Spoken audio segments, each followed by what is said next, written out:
기도드리겠습니다. 은혜와 사랑이 한량없으신 아버지 하나님, 저희를 인도하사 성전에 거하게 하시고 찬송하게 하심을 진심으로 감사드립니다. 이렇게 복잡하고 어려운 세상을 살지만은 믿음을 지켜가며 살게 해주셨고, 말할 수 없이 위험한 거리를 왕래하고 있지만은 그러나 눈동자와 같이 늘 지켜 보호해 주셨으며, 죄악의 물길 날로 높아가는 그리고 많은 시험들이 우리 앞에 있건만 여기에 빠지지 않고 오늘도 주님의 약속을 바라보며 주 앞에 나와 기도, 신령한 생활을 하게 해주시는 것 진심으로 감사드립니다. 저희들이 주님 앞에 모였습니다. 이제는 주께서 우리 한 사람 한 사람을 개별적으로 만나주시고 또 부드러운 음성으로 우리에 들려주시기를 바라며, 우리의 생각을 주장하사 주님을 기뻐하며 또 주님을 환영하며 주의 뜻을 사랑하는 그런 사람들로 살아가게 하여 주시옵소서. 막막하게 아무것도 모르고 살아가고 있습니다마는 기간 중에 우리의 앞날을 밝히 보고 깨달을 수 있게 해 주시옵소서. 우리의 운명을 알게 하시고 그리고 오늘 내가 무엇을 해야 할지를 알게 하여 주시옵소서. 주와 동행하는 하루가 되게 하시고 주의 거룩하신 뜻을 기뻐하는 이 날이 되게 해 주시옵소서. 지난 날에는 우왕좌왕하며 잘못 행한 일, 잘못 말한 일, 잘못한 일들이 많았습니다만은 이제는 순전한 마음으로 주를 섬기며 이제는 직행하여 주의 뜻을 이루게 하옵소서. 하나님 아버지, 오늘도 내 말씀이 바르게 전해지게 하시고 또한 특별히 우리 남선교회 주체로 많은 성도들이 지금 수양관에 올라가 있습니다. 그런데는 오늘도 이 시간 같은 시간에 그것에도 새벽 기도회를 하고 있사온데 큰 은혜가 있게 하시고 이러한 행사, 이러한 모임을 통해서 하나님의 뜻을 알고 그리스도 안에 하나 되며 더욱더 귀하고 온전한 주님의 사람들로 살아가며 또 성숙에 도와주시기를 기도합니다. 가고 오는 길도 지켜주시고 온 식구가 은혜와 사랑과 진리 안에 충만한 하루가 되게 해주시옵소서. 하나님 아버지, 저희 교회가 교회된 본분을 다하게 하시고 순간순간 주의 거룩하신 뜻을 이루며 여러 세우신 기관들마다 주님의 기뻐하시는 바를 이루어 드릴 수 있게 해 주시옵소서. 특별히 기도하옵는 것은 이 나라를 돌보시고 이 어려운 형편에서 건져 주시옵소서. 근본적으로 방향을 잡지 못하고 표류하고 있습니다. 하나님이여, 더 이상의 혼란이 없게 하시고 모든 그릇된 생각을 다 물리쳐 주시고 악한 사람들의 소행을 다 그쳐주시고 이제는 그 주님의 뜻이 이 민족 앞에 나타나게 하여 주시옵소서. 하나님 아버지, 주께서 지극히 사랑하신 이 민족입니다. 주여, 그 더욱더 복받는 해가 되게 하옵소서. 여러 행사들을 주 안에서 치를 수 있으며 좋은 성과를 거두되 선교적 성과를 하시고 또한 주의 귀한 사람들을 지명하시고 세우시고 또 인도하사 이 민족의 길을 바른 길로 가게 하옵소서. 미디안 광야에 모세를 준비해 준 것처럼 주께서 예비하신 사람을 보여주시고 세워서 우리의 가는 길을 바로 인도할 수 있게 하옵소서. 정치, 또 기업의 세계, 교육, 문화 모두 다 이렇게 흔들리고 있사온데 어떻게 바른 안정을 찾을 수 있고 바른 질서를 찾게 해 주시옵소서. 주여, 오늘도 함께 하시는 중에 저 복력 땅의 은총을 더하시고 어서속히 철의 장막을 거두어 주시길 바라며 가난과 질병과 억과 고통에서 건져 주시옵소서. 하나님 아버지, 우리에게 맡기신 소임을 잘 감당할 수 있게 오늘도 큰 은사를 베풀어 주시옵소서. 주여, 오늘도 해외에 있든지 여행 중에 있든지 군문에 나가 있는 젊은이들이나 유학을 가 있는 학생들 다 돌보아 주시옵시고 믿음 위에 굳게 세워주시옵소서. 병중에 있는 분들과 슬픔을 당한 가정들, 여러 가지 시험에 시달리고 있는 가정에 주의 큰 위로를 베푸시옵소서. 이 하루의 생활을 주께 맡깁니다. 주만의 영광을 받으시며 주의 은혜를 찬양하며 주께 영광도 하루가 되게 해 주시옵소서. 예수님의 이름으로 기도하옵나이다. 아멘. 하나님의 말씀은 계속해서 우리 복음 9장을 오늘도 보게 됩니다. 마가복음 9장입니다.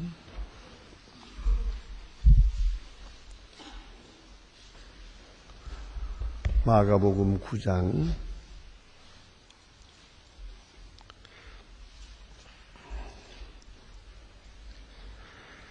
마가복음 9장 오늘은 41절로부터 보겠습니다. 41절로 42절까지 조금만 보게 됩니다. 마가복음 9장 41절로부터 42절 두 절만 보게 됩니다. 다 같이 봉독하시겠습니다. 누구든지 너희를 그에 속한 자라 하여 물 한 그릇이라도 주면 내가 너희 진실로 그가 결단코 상을 잃지 아니하리라. 또 누구든지 나를 인하여 소자 중 하나를 실족하면 차라리 염자 맷돌을 그 목에 달리우고 깊은 바다에 던지우는 것이 나으니라. 아멘.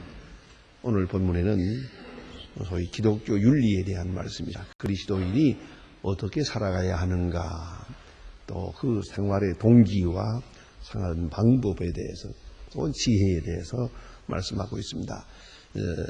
긍정적인 면과 부정적인 면, 소극적인 면과 적극적인 면, 두 면을 아주 간결하게 설명해 주고 있습니다.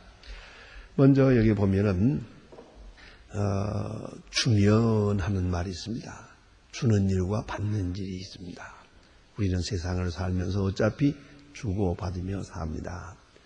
그래서 또 바울은 바로 이러한 말씀을 전해 듣고 그를 정리해서 이렇게 말합니다.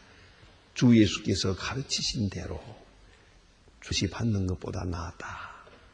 그렇게 말씀하는데 그 한 절을 사도 바울이 직접 인용하고 있습니다. 주는 것과 받는 것, 바로 우리 거기에 그리스도인의 가치 있습니다.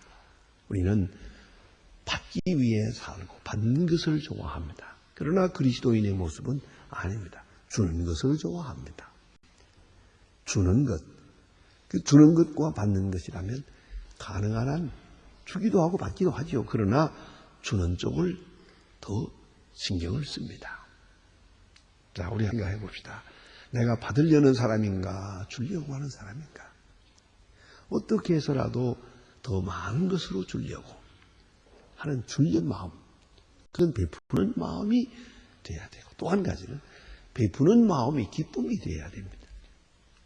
자, 이제 어차피 우리는 주고받으며 사는데 주 마음을 가지고 사는 사람은 주면 줄수록 그 행복이 커집니다. 많이 줄 때 행복하고 줄 수 있는 기회가 올 때마다 행복합니다. 그러나 받으려는 사람, 이 받는 것을 위주하는 그런 세계관을 가지고 사는 사람은 어떠냐? 줄 때마다, 안 줄 수는 없으니까 줄 때마다 빼앗기는 마음입니다. 또 빼앗고 또 강도 만나고 또 빼앗기고 그럽니다. 그러니까 한평생 빼앗기는 마음으로 삽니다. 심지어는 아들을 키우면서 자녀를 위해서 줄 때도 이것은 아주 기쁜 마음으로 주고 더 주려고 하는 마음으로 주고 더 많이 못 주는 것이 괴롭고 그런 것이 아니에요. 그리고 그 자녀들이 받으면서 기뻐할 때 그것을 내 기쁨으로 삼는 사람이 있는가 하면 그게 아니에요. 자녀에게 주는 것도 빼앗기는 걸로 생각, 강도 만나는 걸로 생각해요. 심지어는 그렇게 많이 나가지고서 자꾸 빼앗기나. 벌어놓으면 또 뺏기고, 얻으면 또 뺏기고. 좀 좋지 않은 얘기입니다만은, 제가 미국에 있을 때에, 여러 교회가, 노회적으로 여러 교회가 이렇게, 우리 한국교회, 한국 사람들의 교회에서, 여전도회 연합으로, 여전도회 회장 총무단이 이렇게, 산에서 수양회 하는 데를 가봤어요. 그러니까, 여자만 한 400명 돼. 남자는 나 하나. 그 참 괴롭대요, 정말. 자나나 가나오나 당시에 이게 참 보통 힘든 게 아니더라고요.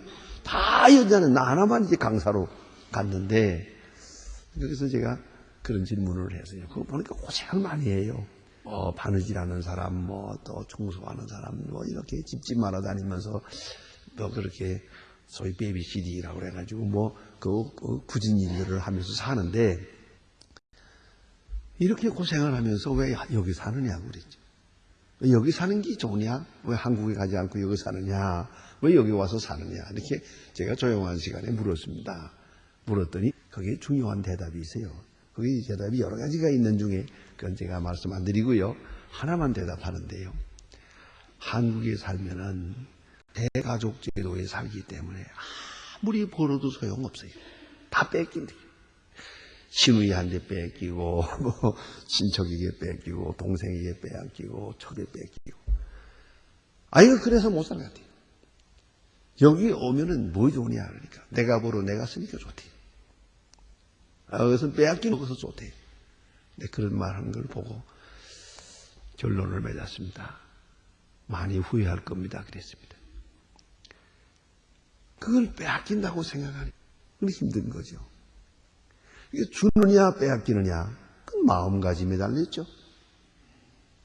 주는 마음으로 살면 베푸는 기쁨이 올 것이고요. 이걸 빼앗긴다 생각하면 강도 만나는 마음이죠. 그게 어려운 거예요. 그래서 오늘 성경 말씀은 주는 자는 복이 있다 그러죠. 주는 자는 복이 있겠다. 준다는 것. 이것이 중요합니다. 주면 그랬고요. 또 한 가지는 뭐냐면 그리스도에 속한 자라 하여 주는 동기가 그리스도에게 있다는 것이요. 대가성을 요구하는 게 아니에요. 상호가 아니란 말이에요. 이렇게 주면 내가 받을 것이다. 그런 마음으로 주는 게 아니란 말이에요. 그냥 주는 거예요. 근데 왜 주느냐? 그 동기가 그리스도께 속하라 하여. 그러세요. 그리스도를 생각하고 주는 거예요. 거기에 중요한 의미가 있는 것이옵시다. 어느 경우에도 이 동기라는 게 문제거든요. 이 왜 주느냐 하는 것이죠. 근데 우리가 이것을 대가적으로 요구해. 대가성을 요구하려고 할 때 또 한 번 피곤해요. 그러면 주고받는 전부 장사치가 되는 거예요. 얼마가 갖고 얼마가 왔나. 얼마를 주고 얼마를 받았나. 이런 데죠. 그래서 예수님께서는 누가 보면 참 아주 강한 말씀을 하신 때가 있어요. 선명하게 강하게 말씀하셨어요. 너희가 손님을 초대할 때도 부한 자를 초대하지 마라 그러죠.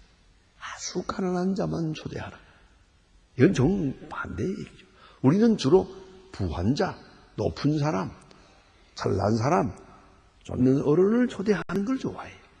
그러나 예수님은 부한 사람은 가능한 한 초대하지 말고 가난한 사람을 초대하라. 그 이유를 설명하셨어요. 그 이유는 부한 자를 너희를 대신 초대해 줄 거다. 대신 초대해 줄. 내가 한 번 초대하면 저분도 초대해 줄 거다. 그러면 주고받았단 말이에요. give and take요. 그건 무효란. 그러면 가난한 자를 초대하면 그 가난한 자는 너를 대신 초대하지 못할 거다. 대신 초대하지 못할 사람을 초대하라. 어쩌면 고맙다는 말도 제대로 못할 사람을 초대하라. 감사하다는 말도 할 줄 모르는 사람을 초대하라. 전혀 대가가 없을 사람, 대가가 있을 수 없는 사람에 대해서 선행을 하라 이거예요. 아주 높은 윤리옵시다. 우리는 주로 신경을 거기다 쓰거든요.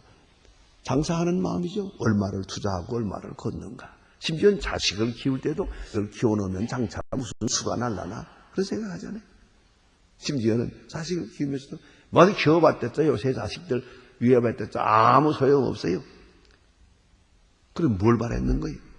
뭘 바랬던가요? 제가 언젠가 한번 신방 갔던 길에 그런 얘기를, 가난하고 어려운 집이에요. 여러 가지로 어려운 집인데 아이가 5이더라고요. 근데 그 5과 함께 다 한 방에 살아요. 제가 물어본 일이 있습니다. 아, 이거 참 살기가 어려운데 왜 이렇게 많이 나눠왔어? 그랬죠. 그때 홀짝이에요. 아이가 많이 나눠와야 그래도 그 중에 효자 하나가 있을 거 아닙니까? 아주 철저하게 장사하고 있더라. 네. 이런 마음은 피곤해요. 그러니까 자식을 위해서도 너무 효도 바라지 마세요. 그대로 키우면서 재미 봤잖아요. 그러면 다 끝난 거예요. 잊어버려. 거기에 무슨 대가를 요구해서. 이거는 아니에요. 근데 오늘 성경 말씀에 주면 복이 있다. 그때 보니까 어떤 것을 주느냐? 여기 보니 이랬어요. 그리스도에게 속한 자라 하여. 그리스도인이기 때문에 그리스도를 생각해서. 우리 그리스도와의 한 형제이기 때문에. 또 이렇게 함으로써 그리스도인이 지내겠는 것은 그건 하나님의 뜻이 아니에요. 그래서 그리스도를 사랑하는 마음으로 그리스도께 향한 마음으로 도와준다. 그리할 때에 그 하나님께서 복을 주시겠다. 그 동기가 그리스도에게 있어요. 오로지 그리스도를 생각하는 마음으로. 주님께서 내게 주신 은혜를 감사하면서 베푸는 것. 아무것도 대가를 요구하지 않는 거죠. 심지어는 인사도 받을 것도 없고 칭찬받을 것도 없어요. 그런 마음으로 해야죠. 그래서 어떤 분은 그런 얘기하는 걸 봅니다. 제가 미국 가정에 초청을 받았을 때 집에 들어갔는데 참 그 영어로 하는 말이 그런 때는 또 우리 아주 의미가 있어요. 탁 하는 말입니다. This is your home.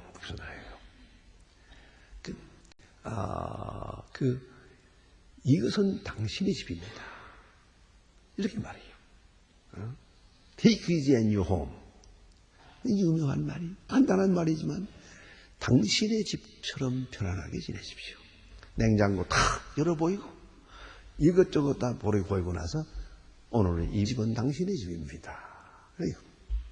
그리고 한마디 더 해요. 다 그리스도의 것입니다.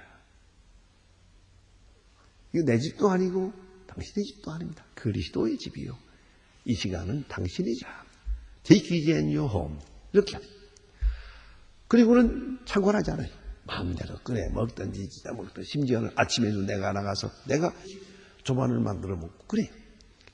그렇게 같이 며칠 지내면서 보면 참 이분들이 생각이 참 좋은 것이다. 그런 생각을 해요. 내 것이 어디 있어요? 다 주님의 것이요.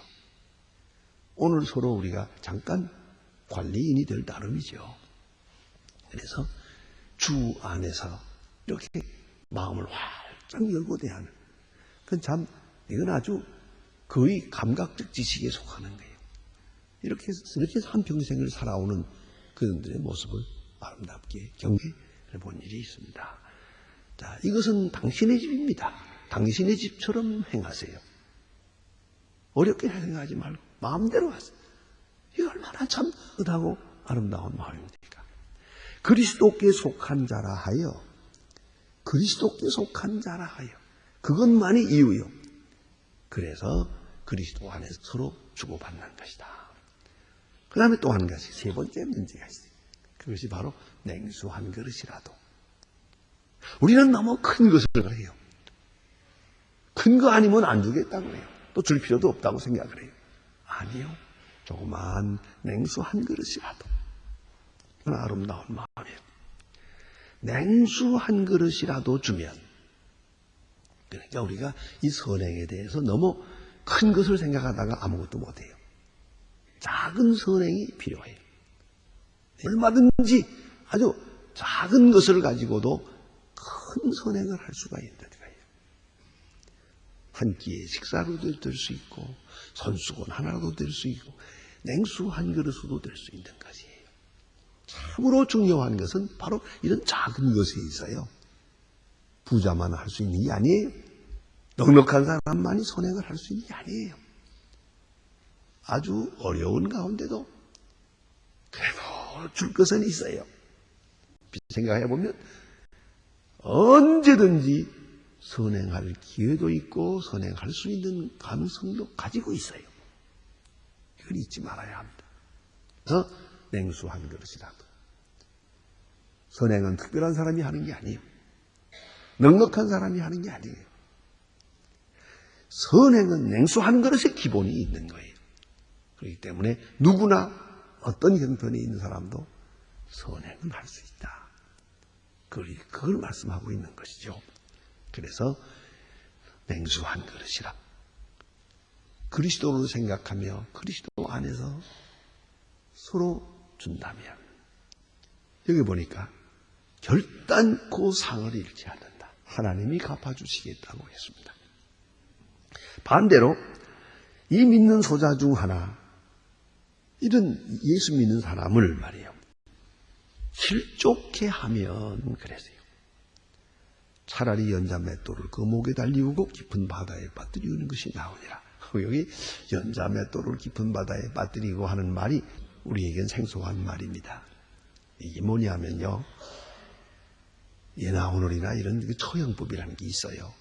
이거 죄가 많아요. 이 사람은 아주 죄가 많아 도저히 안 되겠어요. 그래서 지금도 뭐 사형법이 옳으냐 그러냐 그러지 않습니까? 사형법을 폐지하자 뭐 그런 얘기를 하는데 옛날에 이렇게 죄인이 있어요. 이 사람은 아주 지독한 죄인이에요. 그러면 어떻게 생각하는 거 아니? 이 사람은 꼭 지옥까지 갔어요. 혹 장례식이라도 누가 잘하면 죄가 사해질지도 몰라. 그래서 한마디로 말하면 장례식도 못하게 한 이런 사람의 시체는 제대로 땅에 묻어도 안 되는 거예요. 그 장례식도 못할 만큼 해서는 안 될 만큼 죄인이라는 거예요. 그런 죄는 연자 맷돌 같은 큰 돌을 목에다가 빙빙 감아가지고 매가지고 깊은 바다에다 빠뜨리. 그럼 시체를 못 건지잖아요. 이러면 영영 사람이 이러면 사라지는 것이고 또 뿐만 아니라 장례식도 할 수가 없는 거죠. 바로 그런 얘기입니다. 이것이 깊은 바다에 빠뜨리운다 하는 말은 아주 큰 죄를 지은 사람에게 행하는 처형법이에요. 그와 같이 나쁘다는 거죠. 그 깊은 바다에 빠뜨리운 것만큼 큰 죄가 된다는 것입니다. 자, 한 사람을 실족케 하면 우리 예수 믿는 사람, 이거 모처럼 예수 믿는 사람 하게 하면 얼마나 큰 죄가 되느냐 하는 거죠. 예. 그런 걸 우리가 생각해야 돼요. 가끔 우리는 그런 얘기를 들어요. 왜 교회를 하지 않습니까? 왜 예수를 믿지 않습니까? 하고 물으면 그 대답하는 말 가운데 이런 말이 제일 마음 아파요. 저 나가봤어요. 그런데 나갔다가 이러이러한 사람으로 인해서 내가 손해를 봤어요. 사기당했어요.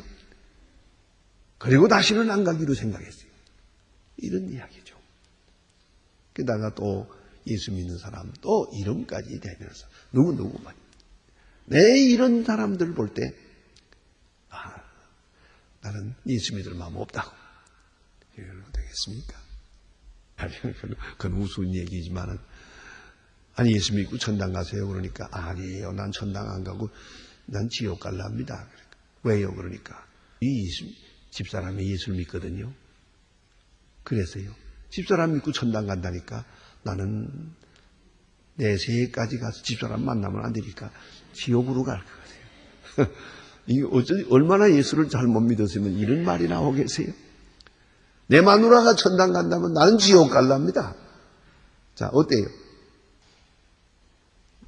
결코 웃는 얘기만이 아닙니다. 그런 거로 우리의 거동 하나하나가 얼마나 중요해요. 우리가 잘못하면 많은 사람을 실족하게 만들어요. 그 사람 영영 예수 안 믿을 마음 가지게 돼요. 교회를 멀리하게 돼요. 생각하면 우리 예수 믿는 것도 그 누군가 예수 잘 믿는 사람을 먼저 만났어요. 그의 인도함으로 교회에 나오게 됐고요. 우리의 생활하는 것도 우리가 서로 이렇게 서로 도와서 이 신앙을 지켜가게 되는 것이고요. 때때로 예수 믿는 그 누군가 하나가 잘못할 때 큰 실망을 하게 되죠. 실족하게 되죠. 때때로 보면 어떨 때 교회가 무슨 분쟁이 있다든가 교회 안에 무슨 문제가 생기면 그로 인해서 믿음이 약한 사람들이 실망하는 것을 볼 수 있어요. 어쨌든 중요합니다. 아주 예수 믿는다는 게 얼마나 소중한 일입니까? 한 사람이 예수를 믿었어요. 소자예요. 아직도 어린아이 같아요. 믿음이 든든하지 못해요. 시험을 잘 이길 만한 그런 신앙적 건강이 없어요. 그런 중에 어떤 사람이 그만 그를 실족해 했어요. 실망하게 만들었어요. 그래서 그가 교회를 나오지 않게 된다고 한다면 이 얼마나 큰 죄가 됩니까? 천당 갈 사람을 지옥으로 보내는 거거든요. 모처럼 신앙생활을 시작한 사람을 예수 못 믿게 만드는 결과가 된다. 그런 거로 오늘 성경 말씀에 이건 큰 죄가 된다. 소자 중 범죄케 하고 실족케 하면은 연자맷돌을 목에 달리우고 깊은 바다에 빠뜨리는 것까지 그만큼 무겁고 큰 죄가 된다는 얘기입니다. 그래서 오늘 성경 말씀에 보면 한쪽으로는 소자 중 하나에게 냉수한 것이라도 내 이름으로 준다면 결코 상을 잃지 아니하리라. 우리 주는 마음, 베푸는 마음으로 아무 대가성 없이 그렇게 작은 것이라도 베풀며 그 기쁨으로 살아가야 하시고요. 그런가 하면 결코 나로 인해서 그 누군가를 실족케 하는 그런 일이 있어서는 안 될 것이에요. 기도하십시다.